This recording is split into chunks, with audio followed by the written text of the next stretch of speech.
बिस्मिल्लाहिर्रहमानिर्रहीम। तमाम देखने वालों को पाशा टीवी की जानिब से अस्सलाम वालेकुम। उम्मीद करता हूँ अब अल्लाह ताला के फजल करम से आप तमाम हज़रात खैर वाफियत से होंगे। तो जी इस वक्त हमारे सामने जो मनाजिर हैं वह है गल्ला मंडी अलीपुर चट्ठा, ज़िला वज़ीराबाद। तो हमारे सामने गंदम की 2-3 डेयरियाँ जो हैं वो मौजूद हैं।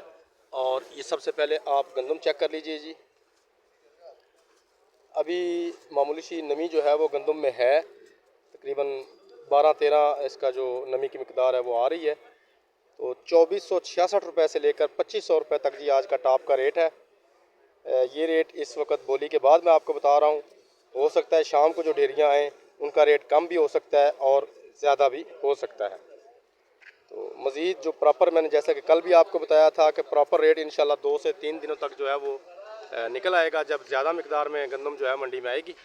तो अभी गेतरी डेयरियाँ जो हैं वो आ रही हैं, तो इसलिए इनका रेट अप डाउन हो रहा है। ये थी जनाब आज की छोटी सी अपडेट। उम्मीद करता हूँ वीडियो आपको अच्छी लगेगी। अगर वीडियो अच्छी लगे तो प्लीज़ इसे लाइक कीजिए, शेयर कीजिए और कमेंट्स में अपनी कीमती राय का इज़हार ज़रूर कीजिए। उसके अलावा जो मेरे दोस्त मेरे चैनल पाशा टीवी पर अभी नए आए हैं, काइंडली वो इसे सब्सक्राइब कर लें और साथ में लगे बेल आइकॉन को ज़रूर प्रेस करें ताकि हमारी आने वाली हर वीडियो का नोटिफिकेशन आप तक बर वक्त पहुँच सके।